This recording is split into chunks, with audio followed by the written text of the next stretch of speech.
दोस्तों good afternoon. Roller coaster में आप सबने राइड किया होगा। आजकल सब शहरों में छोटे बड़े अम्यूज़मेंट पार्क्स होते हैं, बड़े भी होते हैं। जैसे ऑरलैंडो में है जहाँ डिज्नीलैंड है, Singapore, Hong Kong, Melbourne, Sydney, Europe, बहुत जगह बड़े बड़े भी रोलर कोस्टर होते हैं। उसमें जस्ट 60 सेकेंड से लेकर के 120 सेकेंड तक जो कार होती है, जो रेल पे चलती है, वो बहुत ही स्पीड से 360 डिग्री के 2-3 राउंड मार के ऊपर नीचे होके within 60 to 1 minute 60 seconds to 120 second आके अपने बोर्डिंग पॉइंट पे खड़ी होती है। इंसान भौचक्का रह जाता है कि हुआ क्या, क्योंकि इतनी स्पीड से चलती है वो कि यकीन नहीं होता कि क्या हुआ। स्टॉक मार्केट भी कई बार ऐसे ही रोलर कोस्टर की तरह बिहेव करती है। हम पिछले 2-3 दिन से लगातार अपने प्री मार्केट मैसेज में डाल रहे थे कि निफ्टी और बैंक निफ्टी दोनों डेंजरसली ओवरबॉट हैं और कभी भी फॉल आएगा तो उनका जो पहला टारगेट होगा वो होगा निफ्टी का 18,065 और जो बैंक निफ्टी का टारगेट होगा वो होगा 42,500। और आज कल ऑल टाइम जो रिसेंट हाई है वो टच करने के बाद जब आज मार्केट खुली और नीचे तक गया तो इसने ऑलमोस्ट दोनों ही टारगेट अचीव कर लिए। निफ्टी गया 18,055 तक और बैंक निफ्टी 42,582 तक, जबकि हमारा टारगेट था 42,500 का। और निफ्टी जो था जिसका टारगेट हमने 18,065 दिया था वो 18,055 टच किया था। मुझे यकीन है कि जो गोल्डन रूल हम बार बार रिपीट करते हैं यहाँ पे कि पहली तो अपना कुंडली चेक कराओ, नंबर 1। नंबर 2, स्टॉप लॉस के बगैर काम नहीं करो। तीसरा, कभी भी ओवर ट्रेडिंग नहीं करो। और चौथा, time to time part profit book करना ज़रूरी है। अब कुछ एडवेंचर माइंडेड लोग जो होते हैं वो स्टॉप लॉस नहीं यूज़ करते, तो आई एम 200% श्योर कि आज उनको बड़ा मोटा नुकसान हुआ होगा जो लोग स्टॉप लॉस नहीं यूज़ करते। और जो लोग कुंडली नहीं दिखाते वो भी उसी कैटेगरी में आते हैं।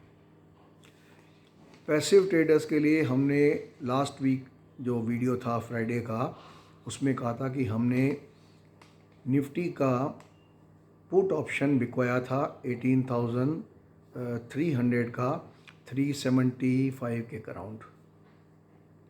कल 150-60 तक आ गया था, 200 पॉइंट का प्रॉफिट था। सिमिलरली बैंक निफ्टी का जो 43,000 का जो पुट ऑप्शन था वो हमने बिकवाया था 680 के अंदर, और कल वो 200 और 60-70 करीब आ गया था।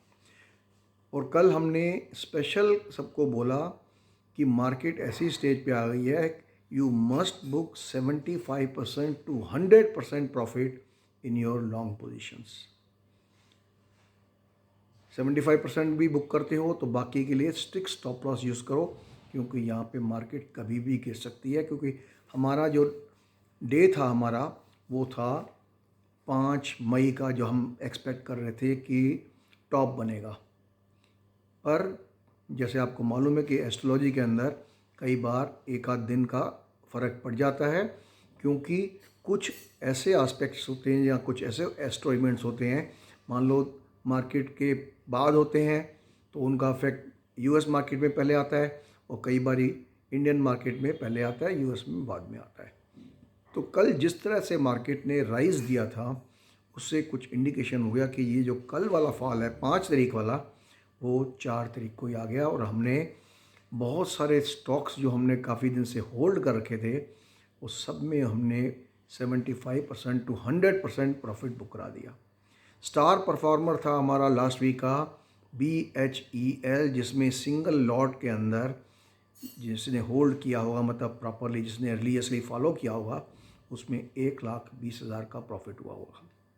उसके अलावा भी बहुत सारे कुछ स्टॉक्स, जैसे मैं बताता हूँ आपको, एस्कॉर्ट्स के अंदर 32,000, LIC के अंदर 39,000 और बिरला सॉफ्ट के अंदर 46,000, एशियन पेंट के अंदर 27,000 और HDFC लिमिटेड के अंदर 23,500। ये सब अगर मिलाएं तो रफली 2 लाख से 2.5 लाख के करीब हो जाते हैं, 2.5 लाख से ऊपर हो जाते हैं इन जस्ट 10 डेज। हो सकता है कुछ स्टॉप लॉस भी ट्रिगर होंगे, मान लो 40-50 हज़ार के स्टॉप लॉस भी अगर ट्रिगर हो भी गए तो जिसने रिलीजियसली ये सिर्फ कॉल्स फॉलो की होंगी एफ स्टॉक्स की, उसके अंदर भी कम से कम 2 लाख कमाया होगा। और उसके अलावा जो पैसिव ट्रेडर्स के लिए हमने जो पुट ऑप्शन बिकवाए थे, उसमें भी अगर हिसाब लगाएं तो करीब 40,000 का प्रॉफिट उनमें भी हुआ। मतलब एक हफ्ते की ट्रेडिंग के अंदर जो प्रॉफिट हमारा होता है, उससे हमारा 1 साल से ज़्यादा का ही मेंबरशिप फीस कवर हो जाती है, सिर्फ पैसिव ट्रेडर्स के लिए। जो दूसरे ट्रेडर्स होते हैं जो दिन में एक बार एक आध ट्रेड करते ही हैं कॉल या पुट ऑप्शन में, उनको भी डेफिनेटली प्रॉफिट हुआ होगा।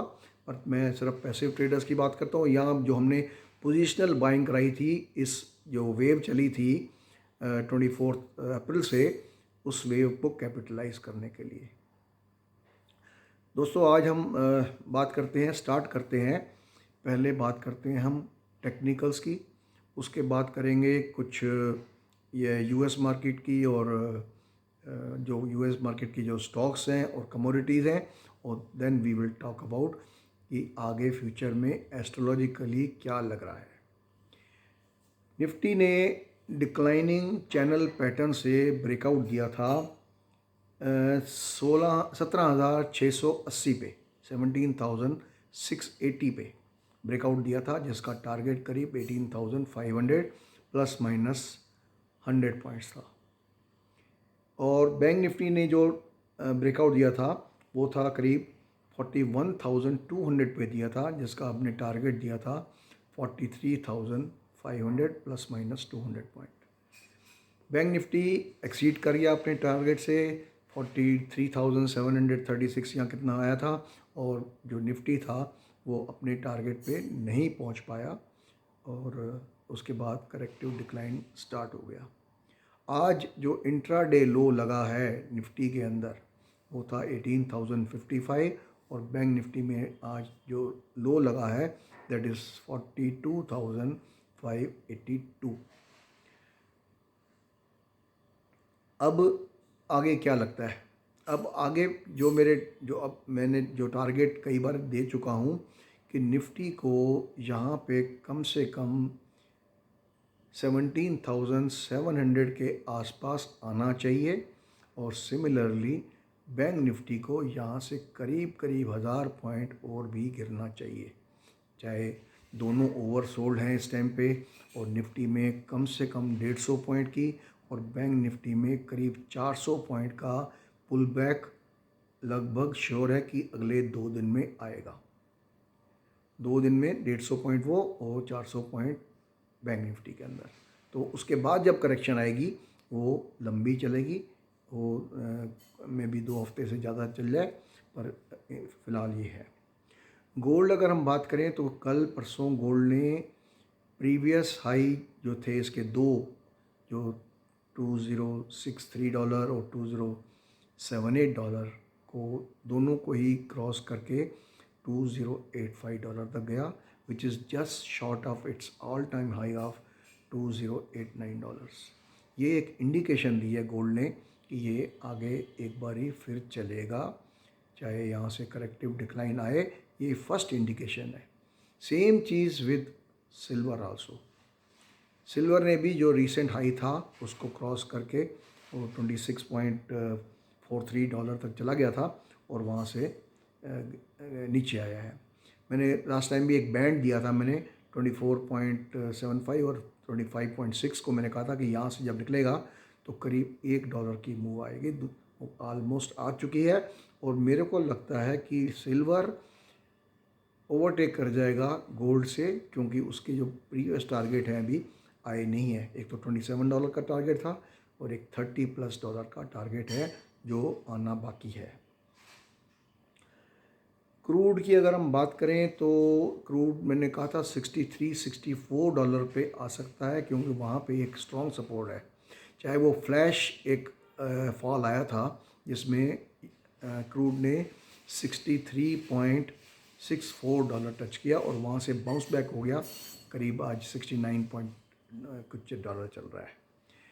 यहाँ पे अभी $1.5-2 की अभी भी अब मूव बाकी है, करीब शायद 71 के आसपास एक बारी क्रूड आएगा, तब हम देखेंगे कि नेक्स्ट मूव क्या बनती है।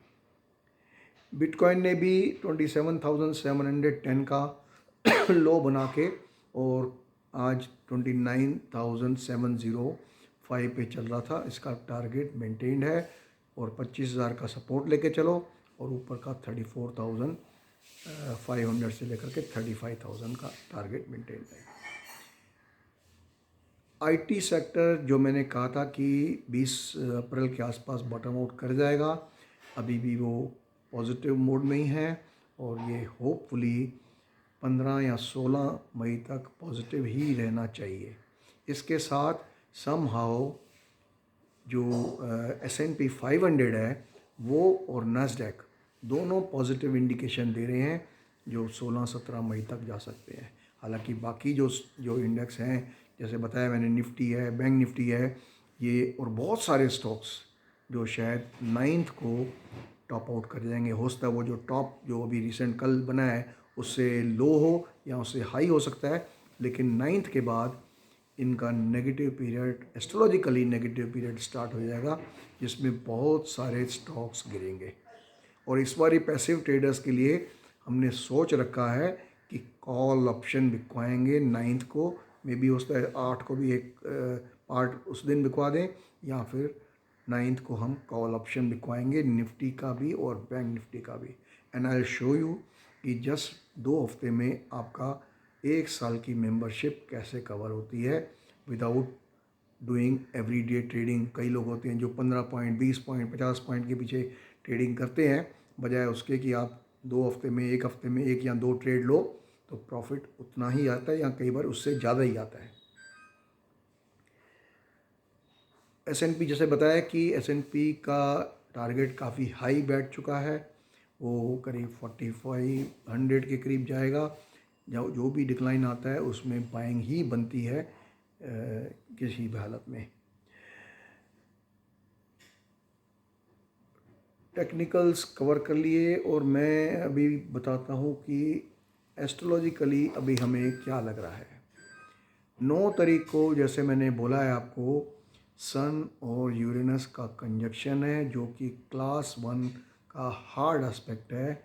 जनरली वो कोइंसाइड करता है टॉप से या बॉटम से, क्योंकि इस बारी मार्केट ऊपर चल रही है तो होपफुली इस दिन के बाद मार्केट में डिक्लाइन शुरू हो जाएगा। उसके अलावा कई और भी ऐसे एस्ट्रोलॉजिकल इवेंट्स हैं, जैसे मार्स जा रहा है कैंसर में, जिसका लॉर्ड है मून है, और मरकरी जो है वो राइज करेगा ईस्ट से। राहु जो है और वीनस का सेक्सटाइल एस्पेक्ट है। 12 तारीख को सैटर्न और मरकरी का सेक्सटाइल एस्पेक्ट है। मरकरी और वीनस का भी है और वीनस और सैटर्न का भी है 13 तारीख को। कुल मिला के वॉलेटिलिटी विद डिक्लाइन, ये ऐसा लग रहा है। जो सेक्टर्स जो मुझे लग रहे हैं, जो वीक लग रहे हैं अगले कुछ दिनों में, Nifty auto, Nifty bank, Nifty private bank, pharma में भी 1-2 दिन चले, लेकिन उसके बाद जो है 3 हफ्ते के लिए कम से कम डिक्लाइन दिखा रहे हैं। Power sector, steel sector, oil marketing, जो अब तक ऑयल मार्केटिंग पॉजिटिव चल रहा था, अब यहाँ से वीकनेस दिखानी शुरू कर दी है। Housing finance, then mid cap stocks also, ये इतने सारे सेक्टर हैं जो मुझे आगे वीक लग रहे हैं।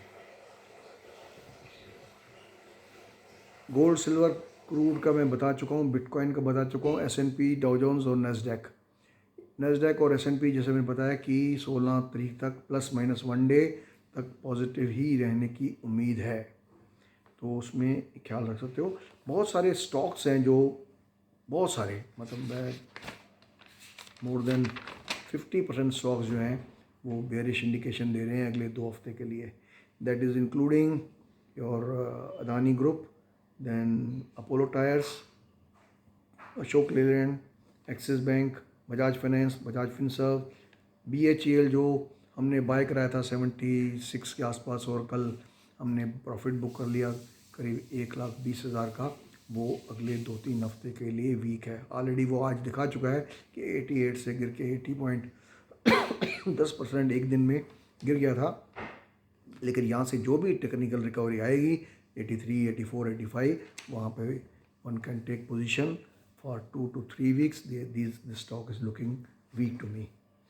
चंबल फर्टिलाइज़र और GNFC फर्टिलाइज़र, ये दोनों अगले 3 हफ्ते के लिए मुझे बेरिश लग रहे हैं इन टोटलिटी। आप इंट्राडे फ्लक्चुएशंस और इंट्रा वीक में की फ्लक्चुएशन की बात नहीं करें, मैं इन टोटलिटी की बात करूँ, ये मुझे ठीक लग रहे हैं। DLF जो काफ़ी अच्छा बुलिश स्टॉक है, जिसका टारगेट करीब 550 है मीडियम टर्म का, लेकिन एक्सट्रीम शॉर्ट टर्म के अंदर ये भी बेयरिश इंडिकेशन दे रहा है। जिसको इन्वेस्टमेंट करनी हो अगर स्टॉक्स के अंदर, तो शॉर्ट टर्म या मीडियम टर्म कह लो, कुछ हफ्ते या कुछ महीनों के लिए DLF जो है 400 के अराउंड अगर बाइंग मिलती है, अगर मिल जाता है मौका इस फॉल के अंदर, तो 400 के अराउंड लेना बनता है और उसका स्टॉप लॉस आप 375 या 360 लगा दो, तो होपफुली 550 रुपये with in 1 year. With 1 year तो मैं कंजर्वेटिव एक बोल रहा हूँ, हो सकता है उससे पहले ही आ जाए, लेकिन किसी को इन्वेस्ट करना हो तो अगर 400 के ऊपर अगर 40% रिटर्न मिलता है 1 साल के अंदर, तो it is not a bad return.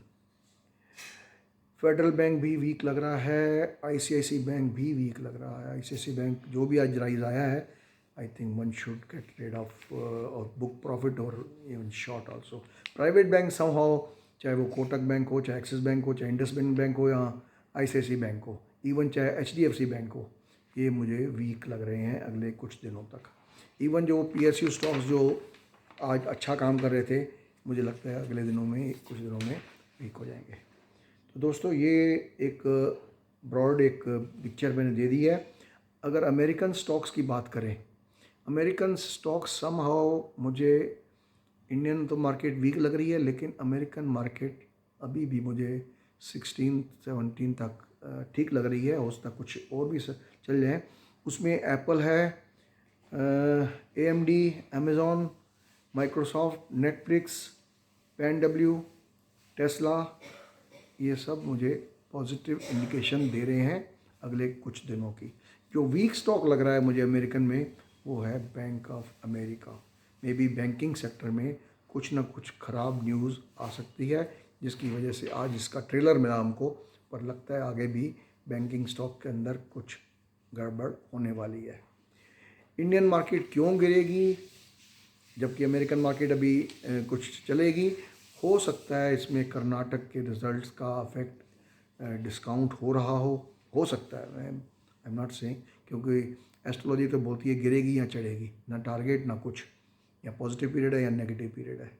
तो उस हिसाब से मेरे को इंडियन मार्केट वीक लग रही है, और जबकि अमेरिका की मार्केट में अभी भी थोड़ा दम है। तो जो लोग पैसिव ट्रेडर हैं, please take a note of it that we intend to short call option.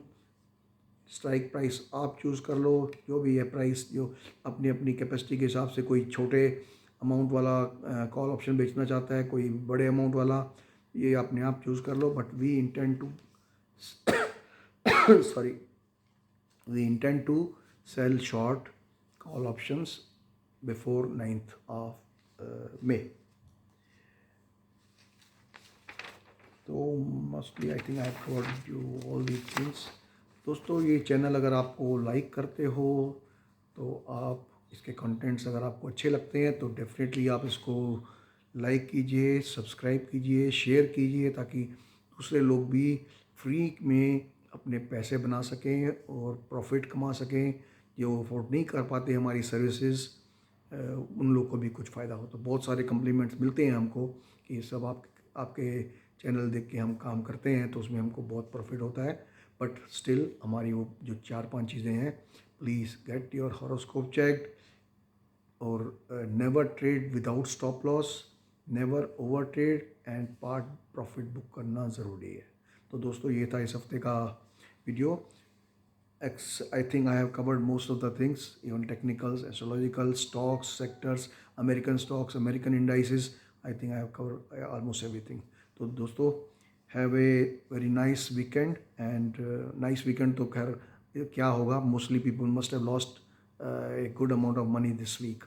तो still have courage. टाइम आता रहता है, ख़राब भी आता है, अच्छा भी आता है, कई बार ऐसे ही कोई जैकपॉट भी लग सकता है। तो have a nice day, nice weekend and very profitable next week. Thank you.